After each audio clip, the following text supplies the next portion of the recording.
Puisque Clémence Guettet est avec nous. Merci beaucoup d'avoir accepté notre invitation. Vous êtes députée LFI NFP du Val-de-Marne. Donc cette annonce qui vient de nous parvenir à l'instant, hein, Michel Barnier qui annonce qu'il ne va pas augmenter les taxes sur l'électricité. Est-ce que ça pourrait vous faire changer d'avis sur cette motion de censure ? Non, il n'y a pas que ça dans le budget de M. Barnier qui ne nous convenait pas. En réalité, il y a un problème de fond. Ce budget, il est totalement injuste. Il y a un problème de méthode aussi parce que nous, on a amendé. On a en effet permis que cette taxe sur l'électricité soit annulée. C'était notre vote en tant que parlementaire. Mais il y a beaucoup d'autres modifications qu'on a apportées à ce budget pour en faire un budget de justice sociale, un budget pour la bifurcation écologique. Et tout ça, ce sera annulé in fine par le 49.3. M. Barnier l'a dit d'ores et déjà. Donc il y a un problème de méthode.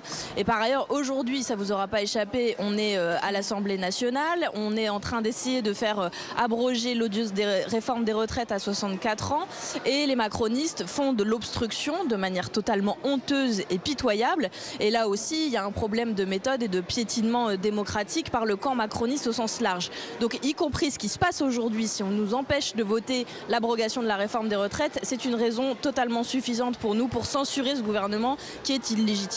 Mais Clémence Guettet, cette tactique, si je peux dire, de l'obstruction, des députés de l'opposition, des députés LFI, vous l'avez utilisée amplement au moment du vote de la réforme, des retraites. C'est l'arroseur arrosé en quelque sorte, c'est ce que disent des élus macronistes notamment. Oui, mais il y a un mot-clé dans votre question qui dit tout, c'est que nous sommes dans l'opposition parlementaire. Le nouveau Front Populaire, on est arrivé en tête des élections. Je vous refais le film, hein. On est arrivé en tête des élections parce que Macron décide de dissoudre l'Assemblée nationale. Ensuite, il passe tout l'été en ne reconnaissant pas le résultat des urnes. Il nous dit que c'est une trêve olympique. Ensuite, il nomme un gouvernement de droite avec M. Barnier. Force politique arrivée 4e aux élections législatives. Ça veut dire que pour eux, les élections ne signifient plus rien. Ils nous présentent un budget et on serait censé être content de ça. Figurez-vous qu'on a une journée comme groupe d'opposition parlementaire pour décider de l'ordre du jour. C'est ça la grosse différence entre les macronistes et nous. Quand on a étudié la réforme des retraites, il y avait eu 2 semaines d'examen. On avait déposé des amendements, on l'a assumé.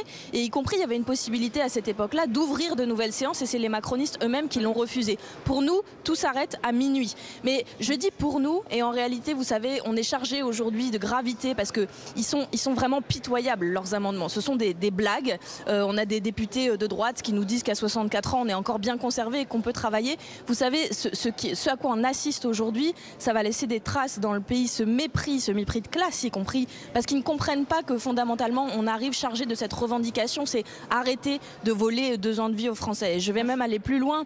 Monsieur Barnier, en réalité, c'est lui, ça pourrait être un autre. Le réel problème politique, c'est Monsieur Macron qui s'entête et c'est bien pour ça qu'il doit partir et qui va finir par partir parce que, vous l'aurez noté là aussi, il y a beaucoup de voix convergentes en ce sens pour qu'il y ait une nouvelle élection et que les Français puissent retourner aux urnes.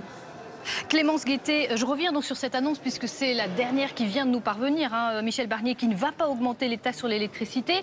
Ça va permettre de faire baisser finalement de 14% le prix de l'électricité. C'est une annonce, un geste que vous considérez pas assez important. Pourtant les Français l'attendent.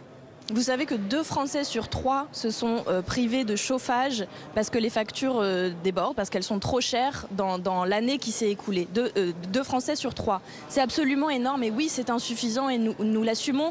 Et vous savez, ce qui aurait été encore plus efficace, c'est que les macronistes nous laissent aujourd'hui débattre rapidement de notre proposition d'abrogation de la réforme des retraites sur lesquelles il y a une majorité et qu'on puisse passer à nos textes suivants. Le suivant juste après, c'était l'introduction de la notion de consentement dans la définition de viol. On aurait dû pouvoir le voter. Et celui juste après, c'était le blocage des prix de l'électricité et ça aurait permis de diviser les factures des Français par 2.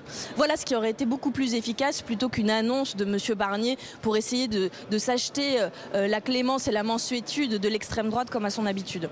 Mais vous entendez aussi les mises en garde multiples, évidemment, du gouvernement, mais aussi de certains économistes qui disent à quel point la situation de la France est extrêmement délicate. Il risque d'y avoir une tempête financière s'il y a cette censure qui était votée, si le gouvernement chute.